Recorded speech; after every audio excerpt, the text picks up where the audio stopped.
Home loan के ब्याज दर के 15 साल के निचले स्तर तक लुढ़कने के बाद अब घरों की कीमतों में भी कमी ने घर खरीदारों को गृह प्रवेश का शानदार मौका दिया है। नाइट फ्रैंक की एक रिपोर्ट के मुताबिक भारत में घरों की कीमतें पिछले साल के मुकाबले 3.6% कम हो गई हैं।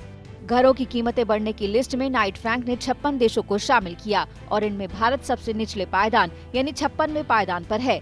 रिपोर्ट के मुताबिक 2020 की चौथी तिमाही में रैंकिंग में तुर्की सबसे ऊपर है, जो कि पिछले 4 तिमाहियों से टॉप पर है।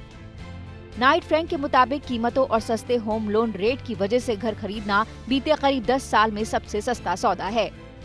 ओवरऑल ये एक बहुत अच्छा मौका है। ये तो वैसे भी नॉमिनल प्राइसेस की बात हो रही है, जो एक्चुअल प्राइस रिडक्शन हुए हैं वो इससे कहीं ज़्यादा हैं, क्योंकि कई सारे डेवलपर जो हैं वो अलग अलग तरीके से और डिस्काउंट्स दे रहे हैं, बड़े अच्छे पेमेंट प्लान दे रहे हैं, रेयर एंडेड पेमेंट प्लान्स हैं, यानी कि आपको शुरू में बहुत कम देना है और ज़्यादा जो पैसा है वो या तो पोजेशन के नज़दीक या पोजेशन के कई जगह पर तो पोजेशन के बाद भी दे सकते हैं।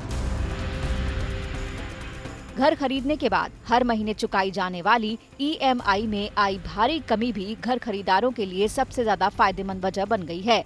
देश के 3 बड़े कर्ज देने वाले बैंक और NBFC की होम लोन की ब्याज दरें अब 6.70% पर आ गई हैं। साथ ही फिलहाल सप्लाई एंड डिमांड का जो संतुलन है वो आगे भी कीमतों में कमी करे या ना करे, लेकिन उन्हें बढ़ने तो नहीं देगा। जो होम लोन रेट्स जो 7% के अराउंड होवर कर रही हैं, बहुत ही अच्छा मौका है बायर्स के लिए एक प्रॉपर्टी ओन करने का।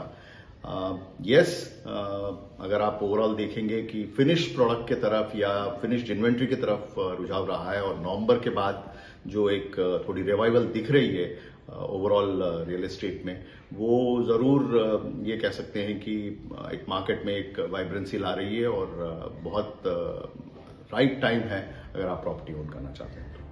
महाराष्ट्र समेत कई राज्यों में स्टैंप ड्यूटी और रजिस्ट्रेशन चार्जेस में हुई भारी कटौती का फायदा भी मार्च तक मिलेगा। मुंबई में स्टैंप ड्यूटी 6% से घटकर 3% रह गई है। ज्यादातर कटौती 31 मार्च तक ही लागू रहेगी। ऐसे में ये महीना तो प्रॉपर्टी खरीदारों के लिए और भी ज्यादा बचत की वजह बन सकता है। फर्स्ट होम बायर जो प्रॉपर्टी खरीद रहे हैं उनको इंटरेस्ट जो पे करना पड़ रहा है उसमें भी कहीं हद तक उनको गवर्नमेंट रिबेट दे रही है।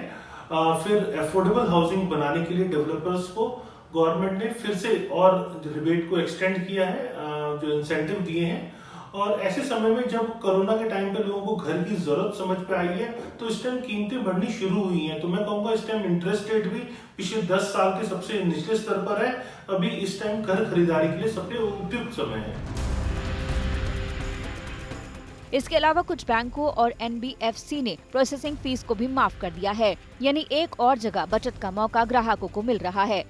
हालांकि ग्राहकों को 50 लाख रुपए के बजट वाले घरों की सबसे ज्यादा तलाश है, यानी CLSS जैसी दूसरी बचत सुविधाओं का फायदा ग्राहक उठा रहे हैं जो अफोर्डेबल घरों के खरीदारों को मिलती है। ऐसे में प्रॉपर्टी मार्केट में कई सेगमेंट्स का संघर्ष लगातार जारी है।